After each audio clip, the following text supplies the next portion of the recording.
who don't have ability to think deep choose to judge. Welcome to an enthusiastic session of Gems for Life on Lesson 7, Don't Punish, Maybe Blind. Before we begin, look at this picture for a few seconds and tell what number do you see.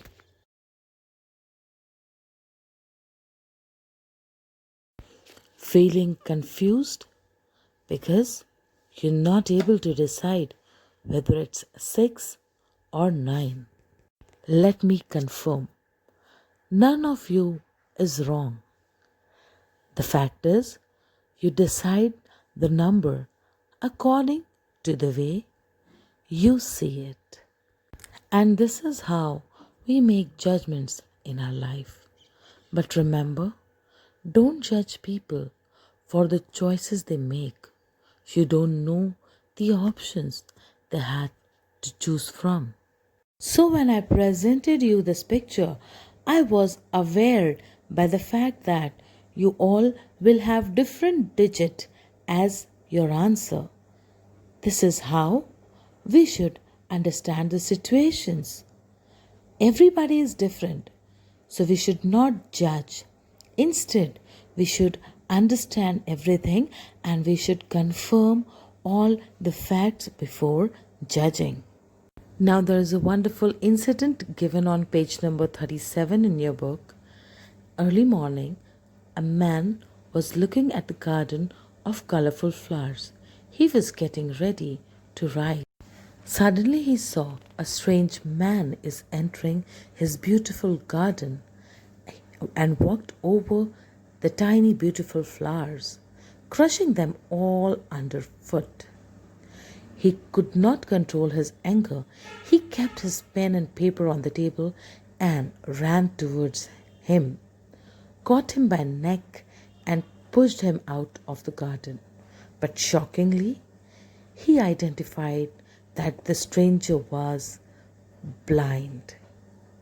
He came back and started writing, "Please do not punish the one who spoils your garden. He or she may be blind." This is how we are so quick to judge in our real life. But judging is somehow human nature. But before judging, we should always keep in mind that there's a story behind every person. There are reasons why people are the way they are. And hence, we should never mark any negative comments on anyone without knowing the actual story. There is another wonderful incident given on the same page. Once, a husband and wife were taking their breakfast. Through their window pane, the neighboring houses were visible. The wife saw her new neighbor spreading her laundry, and she commented that our neighbor's laundry seems so dirty. She does not know how to do it properly. Husband used to keep silence on this, but every day looking at the clothes through the window pane, the wife repeated her comment and the husband continued his silence. One day, the wife, out of surprise, called out and showed her husband that, see, at last she finally learned to clean her laundry. Her clothes are clean today. The husband said that, please see the window pane.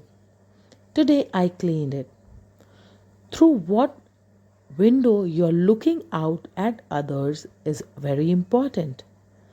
At last, this new neighbor has taught us to clean our window pane, not her laundry. The husband laughed and the lady felt ashamed.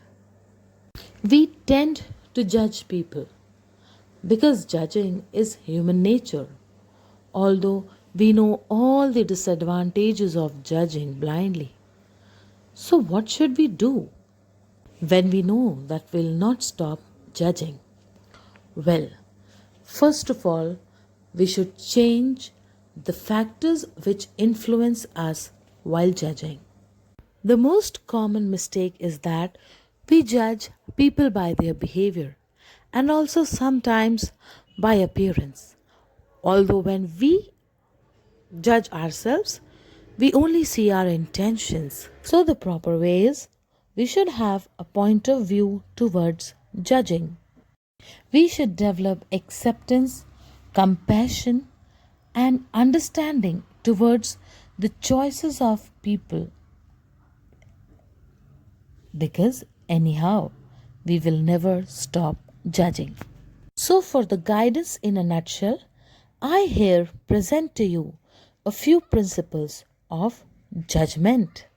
It is said that a little knowledge is very dangerous thing. So before making judgments, marking comments, make sure that you have complete knowledge about the situation and you know all the facts.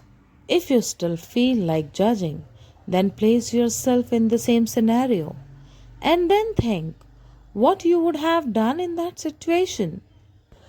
Now, this one is very important for the teenagers. Do not judge by appearance. When we judge by appearance, we may fail to know the exact reality. At this stage, often we get swayed by appearances, or sometimes we also get impressed by whatever people show about them. But remember, always trust the reality. And how will you know the reality?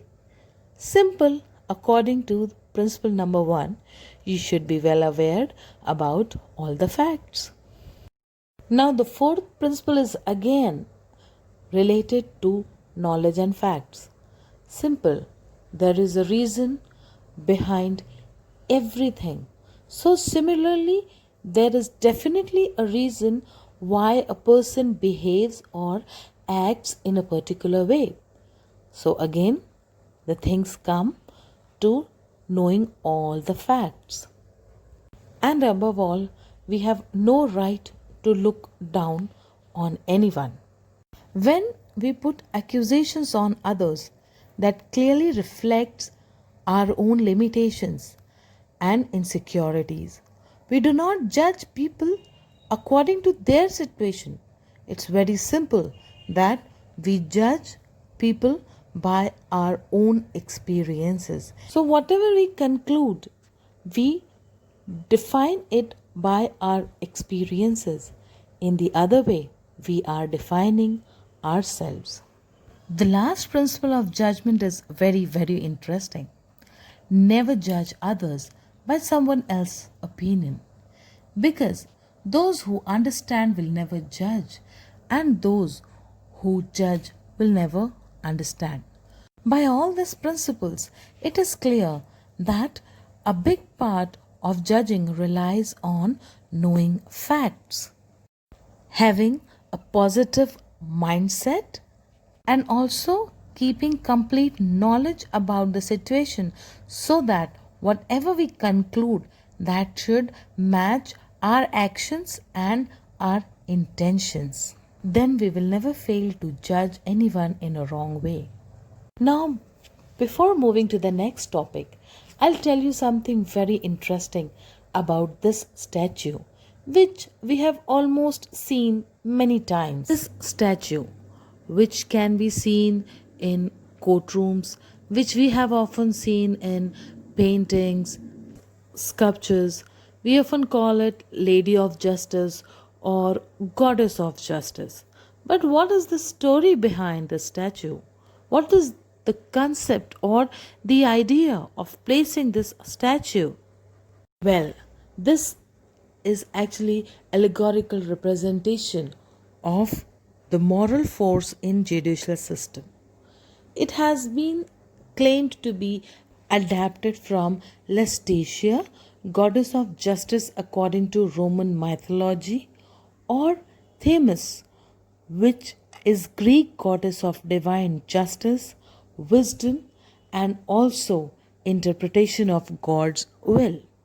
However, when we look carefully on this statue, we notice three attributes.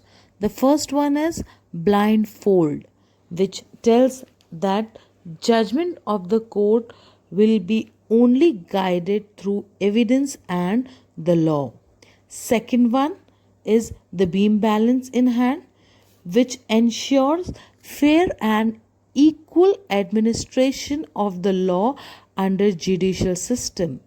And the third one is the sword, which tells us the fearlessness of the judicial system, and the judgment of the court will never be influenced by any of the political, economical, or social status.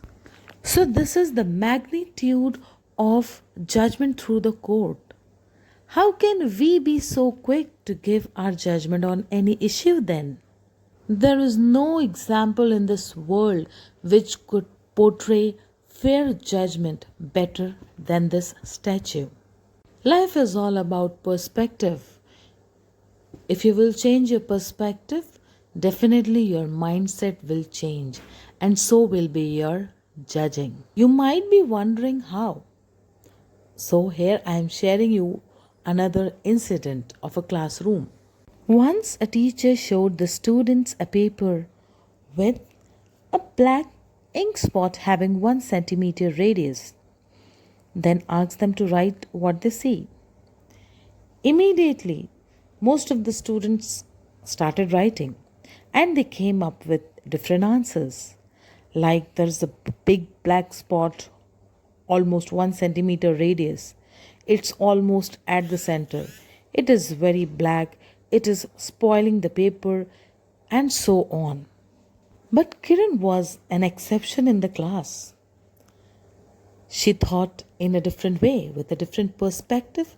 She wrote. Sir showed us a white A4 size paper. It was pure white. As there was a black spot in the center, the whiteness got brightened. This is how our perspective helps us to perceive. Now let's move to page number 39.